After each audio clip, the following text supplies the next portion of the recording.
Good day, I'm Theodore Henry, and this is your JIS News for Friday, April 25, 2025. The phased reopening of the Cornwall Regional Hospital main building began yesterday with the upgraded administrative offices. The administrative staff returned to an ultra-modern space with all new furnishings that also house the Office of the Chief Executive Officer. Minister of Health and Wellness Dr. Christopher Tufton says the facility is a manifestation of a commitment to ensure the work is done right.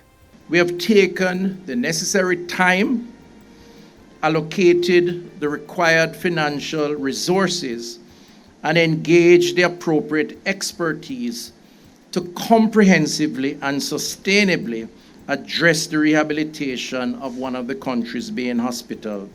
Key features of the new hospital block include improved ventilation and lighting systems, upgraded IT infrastructure, and enhanced accessibility features. It will have accounting, procurement, office management, general administrative services. The block features critical added facilities as a new facility. It will have a kitchenette, restrooms, open office space, reception and waiting areas. The extensive restoration of the hospital began after patients and staff reported noxious fumes in 2016 and 2017. After rescoping of the project to allow for addressing the root cause of the problems, it's on track to be completed by April 2026 at a cost of $23.5 billion. Several departments and services of the rehabilitated facility will see a phased reopening over the next year. Agriculture Minister Floyd Green is assuring that farmers who occupy the Parnassus area of Clarendon have not been displaced by the establishment of the agro park. During the official launch on Wednesday, Minister Green said the project mission was to help those and other farmers formalize their operations and get access to the right resources. In fact, what we are doing, we are transforming former sugarcane lands into productive investment-ready zones with modern agricultural infrastructure. We have reserved of the 700 acres, at least half of it, to ensure that the farmers who are there, along with youth, women, and persons with disabilities, they will have priority access to these lands. In a symbolic handing over ceremony, several of the farmers were presented with their leases to operate in the agro park. Prime Minister Dr. Andrew Holness said this and other interventions were a mark of inclusive governance focused on people. We love you and respect you, but we know you're not the chaka-chaka business. And I know you're not comfortable in a chaka-chaka business. You want to be properly recognized. And so they made sure to give you proper lease arrangements. Some of you went to Hart and got trained. 240 farmers were trained. That's how we take care of our people. British High Commissioner to Jamaica, Judith Slater, similarly stressed that a major goal of the project was to ensure support reached those who needed it most in an inclusive and equitable way. And to that end, the financial criteria for leasing land have been made more flexible and generous for those that were here before. And importantly, a new matching grant scheme will be introduced to support low-income farmers. The Parnassus Agro Park and Irrigation System were established under the Southern Plains Agricultural Development Project, which is being funded by a grant of over £17 million or 3.5 billion Jamaican dollars from the UK Caribbean Infrastructure Fund, UKCIF. 14 technical high schools across Jamaica are set to receive newly developed laboratories. Education Minister Dr. Dana Morris-Dixon said this will be done through the Hart NSTA Trust as part of government's broader push to revamp vocational education and modernize school infrastructure. Our technical high schools have been forgotten for a long time. And when you go there, you see their labs are in a deplorable state.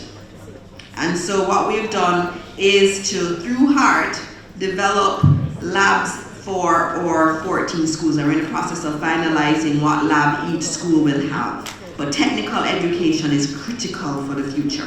The Education Minister made the disclosure during the Jamaica Teachers Association JTA Education Conference held recently at Ocean Coral Spring in Trelawney.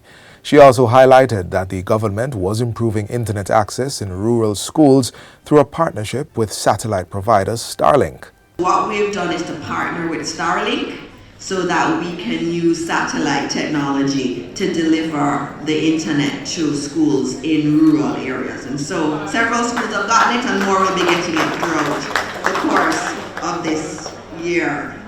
So our goal is simple. Every child, every teacher, every school digitally empowered. Campbell's Castle Primary and Infant School has received a grant of $2,500 from the American Friends of Jamaica AFJ to support a critical water access project for its students. The grant will fund 83% of the total project cost of $3,000. The initiative includes the installation of a rainwater harvesting and purification system which will supply water for drinking, the school's canteen, and its garden. Principal Peter Gay Blake Campbell says this will be of tremendous help as the school has been without piped water since 2018 and has had to rely on costly deliveries. The school is seeking additional donations to complete the project, which they are hoping to have done before the start of the 2025-2026 academic year. Those interested in contributing can reach out via email campbellscastle.man@moey.gov.jm.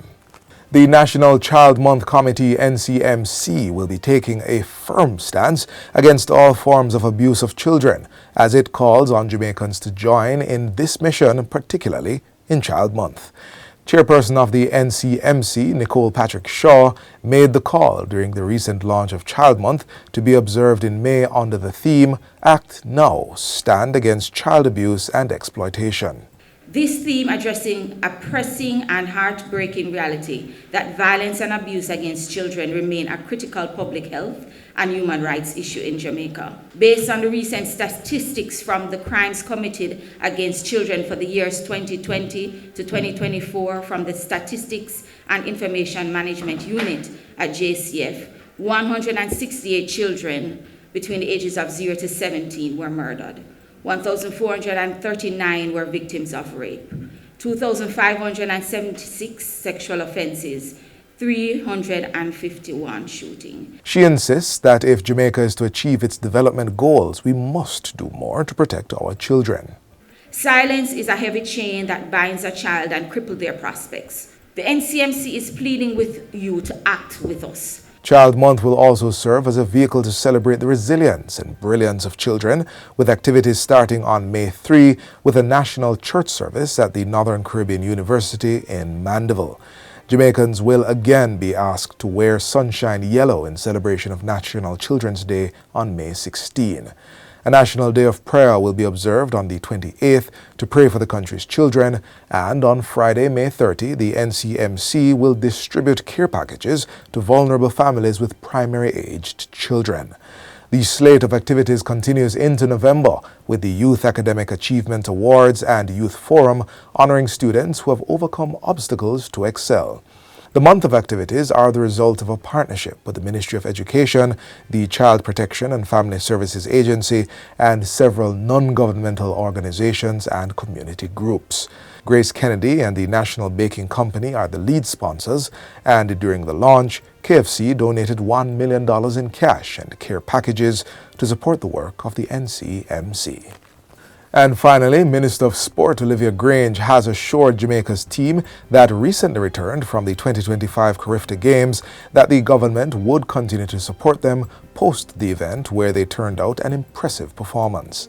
Jamaica picked up 30 gold, 27 silver and 21 bronze medals to finish top of this year's Carifta Games held in Trinidad and Tobago. Minister Grange, who was on hand to welcome them home earlier this week, expressed her pride in their performance and encouraged them to reach out if they are in need of any assistance. My number is on my Facebook page. I don't hide my number. Anybody want to talk to me, just look up for the number and call me. I'm on Instagram. I'm on TikTok. You find me anywhere, right? But remember, whatever it is, you can reach out to me. You can reach out to me through the J3s, through your president, through others. And whatever I can do, I will do for you.